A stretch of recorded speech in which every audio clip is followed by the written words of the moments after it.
Good morning, class 12. I hope you all will be fine, safe and healthy. So, as we have completed the previous chapter, that was chemical kinetics, I hope you all have got it properly and you tried to solve rest of the numerical problem which were left. Okay. So, in our today's session, we are going to start the study of the next chapter, that is surface chemistry. So, as it is getting clear from the name, the study of the surface phenomena that comes in the part of surface chemistry. So as I have written, the branch of chemistry which deals with the study of surface phenomena is called surface chemistry. If the particles, those are entering only on the surface, they are not reaching up to the bulk. If the particles, those are entering, so they will enter only on the surface. They are not reaching up to the bulk. So that study is to be known as surface chemistry. So before starting in detail the surface phenomena, we just have to understand two things. One is to be absorption and second is to be adsorption. Here there will be a little change in one alphabet B and D, but the whole process is to be totally different. So what is the absorption here? The phenomena in which one substance enters into the other substance and distributes uniformly throughout the bulk is called absorption. Okay, so like suppose you are having a sponge, okay, and sponge you are dipping in a container of water.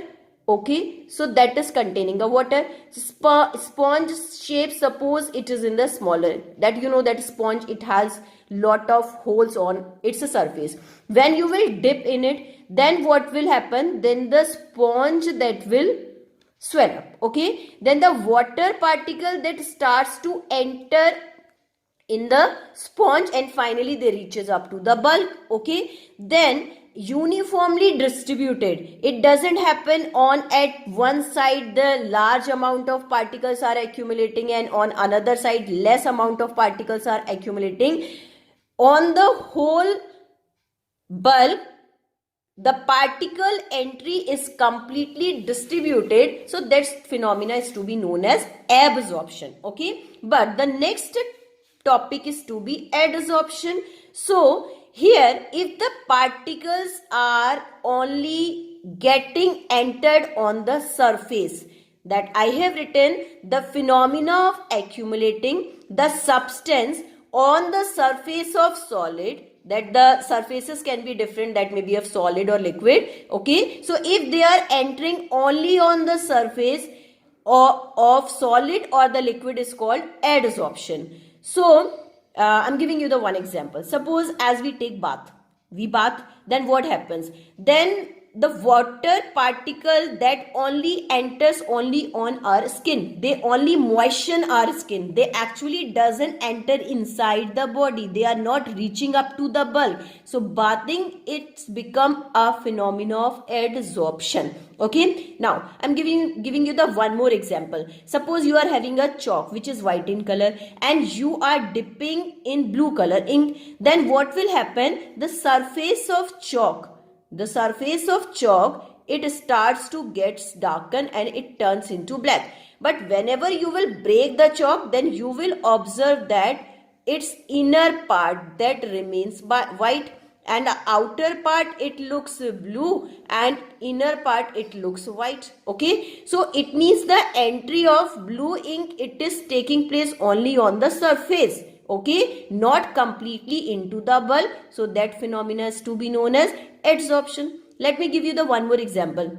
You just try at home. Suppose you make a dark red color ink, okay, and you put it in any container and you take some powder of charcoal, then you dip inside it, and if you will mix it and you will leave for some time, then what will happen? The intensity of red color that starts to decrease, that it becomes dull. So that also becomes the phenomena of adsorption. What will happen? The red color that starts to adsorb on the surface of charcoal. Okay, so the intensity of red color that looks dull in the container. So these are the few examples which I have explained. Okay, so I hope you all have got it. What is the phenomena of adsorption? Adsorption is what? This is the surface phenomena. If the particles are getting entered only on the surface, the study of this phenomena comes in the part of surface chemistry. So that in the adsorption, there are two main parts which we have to understand. One is to be adsorbate and second is to be adsorbent. As we have studied in the part of solution, how the solution gets prepared?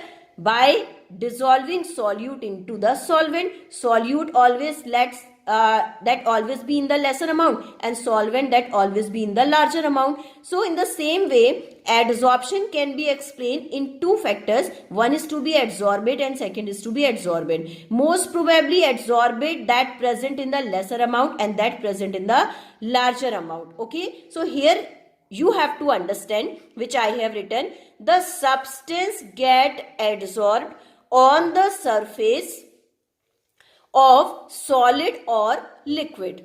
Okay, so let's see here. Like suppose this is a surface, okay, and few particles are getting entered on its surface. They are not reaching up to the bulk. I am reminding you, they are only getting entered on the surface. Okay, so that we call them, these particles are to be known as adsorbate. We have to write there BATE, adsorbate. And the surface on which particles are getting entered, that is to be known as adsorbent.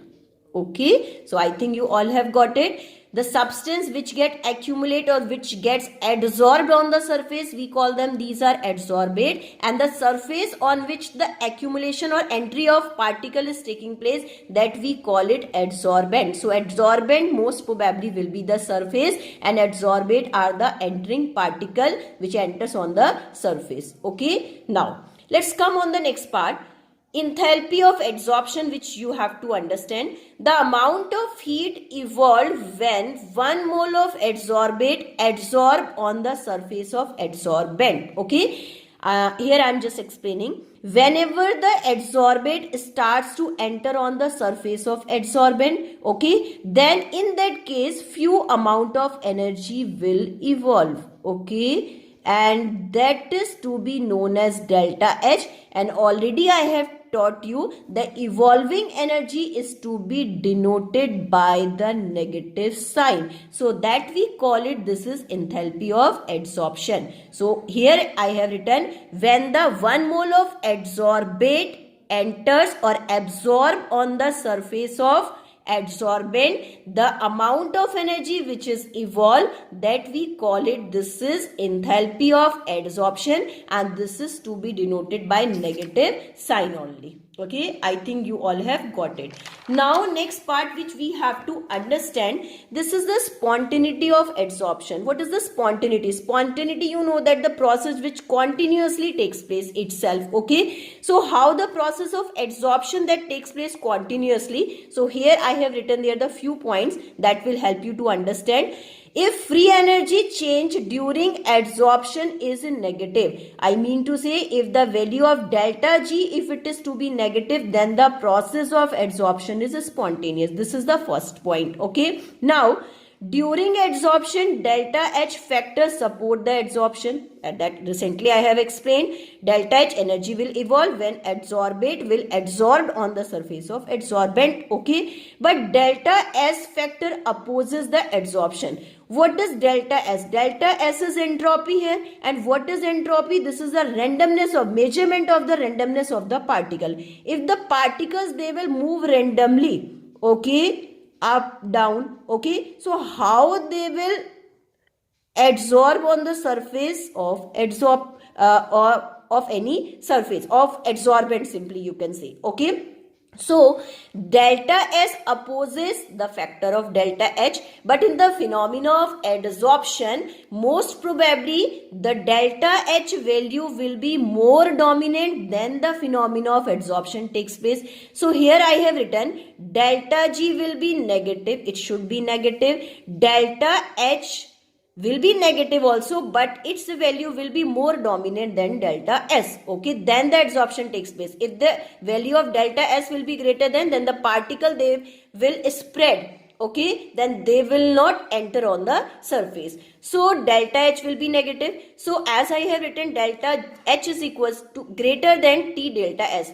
So if we are taking that this value is negative and this is going to be greater than T delta S, this is the Gibbs-Helmholtz equation. Remember this, we have studied in class 11. So the value of delta G will be negative. So this shows that for the phenomena of adsorption, if it has to be spontaneous, the value of delta G will be negative, delta H must be negative, and delta H must be more dominant than delta S. Okay, so these were the main points.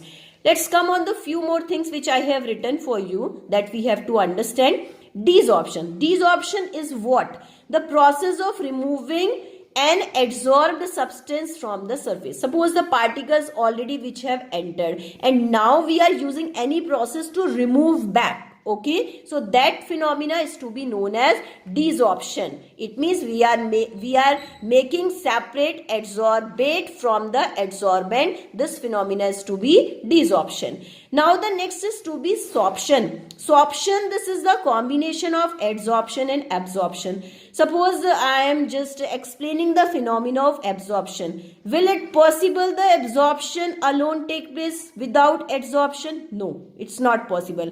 Because first of all, the particle first enter on the surface, then after that they will enter in the bulk. Okay, so sorption, that first absorption then adsorption, this combined term is to be known as sorption. So first of all, adsorbate first appear on surface, here the adsorption, and then it later passes into the body. Body means that entering into the bulk. So the combined phenomena is to be known as sorption. So I hope you all have got that introductory part of surface chemistry. Okay, that's all for today.